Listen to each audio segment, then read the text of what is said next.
Hi, this is Brian. Welcome back to the Optimal Living 101 Masterclass series. Today, we're talking about Public Speaking 101. How to express yourself confidently when you're talking with more than a few people. As always, we've got 10 big ideas. Let's take a quick look, then we'll jump in. All right, our first big idea, Jerry Seinfeld plus common humanity plus I'll share my story. Jerry Seinfeld tells a really funny joke about you attending a funeral. Would you rather give the eulogy or receive the eulogy? If you believe what people say they're most afraid of, you'd conclude that they'd rather receive the eulogy. Public speaking is one of people's greatest fears. Welcome to humanity. We'll talk about that and embracing that fact. It's not about you being you. Nothing's wrong with you. You are a human being. Speaking in front of people can freak you out. The second big idea, which is the idea I wish I knew years and years ago, is I'm excited plus bring it on plus threat versus challenge. We're going to talk about the science behind how to channel those nerves. There's nothing wrong with being nervous. In fact, that energy is there to help you crush it. We just need to know how to take that high arousal state and make it work for us. The third big idea, rule number 0. Rule number 0 of expressing yourself confidently when you're talking with more than a few people is that it has nothing to do with you. Public speaking isn't about you. It's about helping someone or sharing an idea you're excited about so someone else can benefit. We're going to talk about what the Dalai Lama does before he gives a talk. Sipping his tea, he imagines something that we're going to talk about. The fourth big idea is rule number 1. We've got rule number 0, which is basically it's not about you. Rule number 1 is be you. Be you amplified. Dale Carnegie, a great teacher on public speaking, says your uniqueness is your number 1 asset. We just need you to be you like you're talking with a friend. And then amplified a bit, like a statue on the top of a building, he says. Then we want to focus on connection over perfection. If you try to be perfect, you're going to lose that connection. We want to express rather than impress. We're not trying to impress anyone. We're just trying to express ourselves authentically.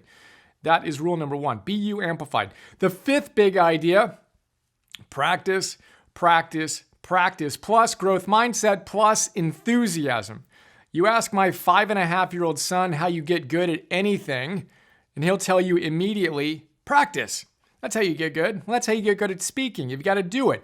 You've got to have a growth mindset. Know that you can get better. And ultimately, all we're trying to do is to harness your enthusiasm for life, for a subject, and have you express that confidently.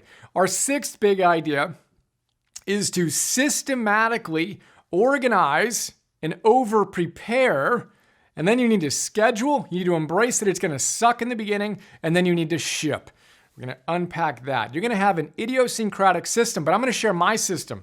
I prepare for these classes in basically the exact same way every single time. We're going to talk about the power of constraints and being overprepared and having confidence that comes from that orientation. The seventh big idea, energize you. We want to amplify you. We've got to make sure you're energized. Our basic fundamentals, eating, moving, sleeping. Act like it's the Super Bowl. You got an important talk? That's how I approach it. This is my Super Bowl. This is what I do. I prepare as if I mean it, like I mean it, right? We want you to do the things you know you could be doing in preparation for a peak performance. Imagine you are a quarterback or an athlete or a rock star or whatever it is. Rock star might not be the best example, but give yourself the best shot at doing your best by taking care of your basic fundamentals, you amplified and energized. The eighth big idea is the best version of you, the optimist version of you, which is what optimize literally means. You need to act like that best version of you moment to moment to moment. While you're preparing and while you're getting ready to deliver your talk, you want to cultivate your presence.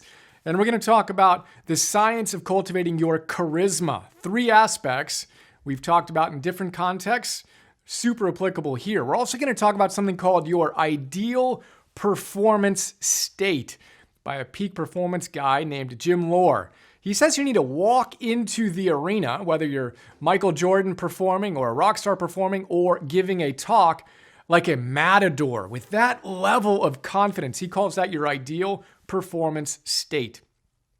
The ninth big idea is whoop plus oops plus one. Again, we've got the science of making your vision a reality, right? You've got your wish, your outcome, your obstacles, your plan. We're going to revisit that in the context of giving a talk you're proud of. Then we're going to talk about oops, you whooped it, but then oops, things will inevitably go wrong. Like a good golfer, you expect to make bad shots. Not a big deal. Mistake. Take a deep breath, get back into it, and then plus one. Get a little bit better with each time you practice. Inevitably, you get really, really good. The 10th big idea is a pre-shot routine. We want to breathe, we want to smile, and then we want to let it rip. We're going to talk about the training versus the trusting mindsets. And ultimately, all of this work is to get you amplified so that you can come through most authentically. That is a quick look. Let's jump in.